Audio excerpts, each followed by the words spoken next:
우리 크리스천들에게는 전면 금지가 너무나 당연한 낙태에 대해 법적 가이드라인을 정해야 하는 모순에 고민했던 크리스천 전문가들. 한 생명이라도 더 살린다는 원칙을 붙잡고 막판 질주를 이어가고 있는데요. 박상은 한국기독의사회 낙태입법 특별위원장을 만나 이야기 들어봤습니다. 김현정 기자입니다. 계속되는 하혈로 응급실에 실려온 한 여성. 불법 낙태 시술로 자궁은 물론 장기까지 완전히 손상된 이 여성을 치료하던 중 한 인턴 의사는 하나님이 주신 비전을 발견하게 됩니다. 의사로서 치료로 살릴 수 있는 생명보다 낙태 문제를 바로잡는 것으로 살릴 수 있는 생명이 더 많겠다. 그 이후 지금까지 생명 존중 운동에 헌신해온 스스로를 미션 원장이라고 부르는 박상은 한국기독의사회 낙태입법 특별위원장의 이야기입니다. 그는 크리스천들에게 낙태법 개정과 관련 이런 시각을 갖기를 주문합니다.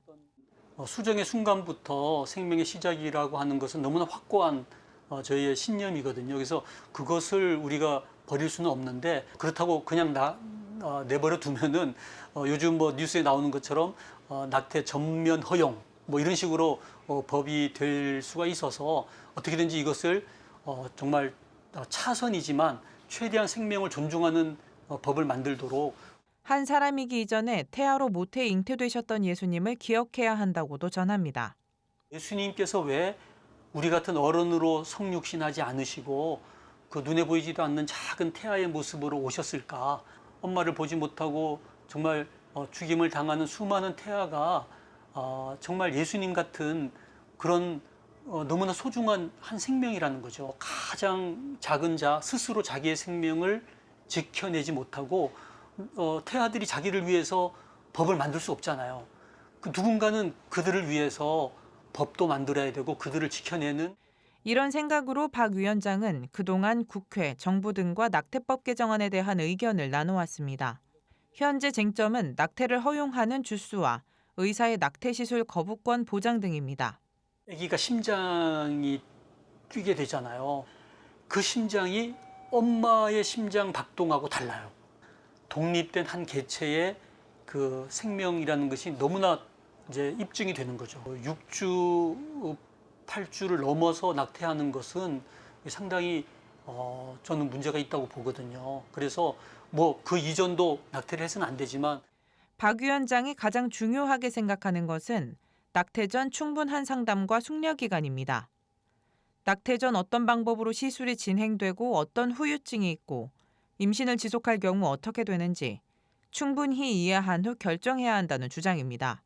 여성의 자기 결정권이 존중돼야 된다는 거에는 뭐 저도 이제 늘 같은 생각인데, 근데 거기에 반드시 이제 수반되는 것이 충분한 설명에 의한 동의. 이 낙태라고 하는 것은 이 뱃속에 있는 아기의 생명을 이제 말하자면 소멸시키고 중단시키는 엄청난 일이잖아요.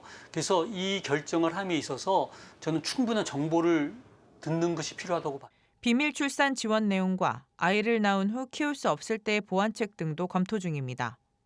저는 정말 안타까워요. 이 생명을 어떻게든지 우리가 본인이 양육하기 어려우면 우리가 모세를 우리가 흘려보내어서 정말 다른 사람이 입양해서 훌륭한 정말 지도자로 키워내는 것처럼 내가 다 할 수 없는 일이라면은 좀 낙태하지 말고 우리가 입양이나 다른 어떤 사회적인 그런 어떤 시스템을 통해서.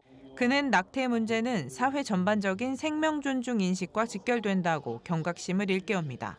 자궁 속 아이를 우리가 처참하게 살해하는 우리의 이 인식이 이것이 그 다음에 영아 살해 또는 아동 학대, 아동 살해로 이어지는 어떤 사회학이 분명히 저는 된다고 봐요. 이 낙태 문제를 우리가 해결하지 않으면 그 다음은 이 생명의 어떤 존엄성, 생명 존중 사회는 기대하기 어렵다고 봅니다.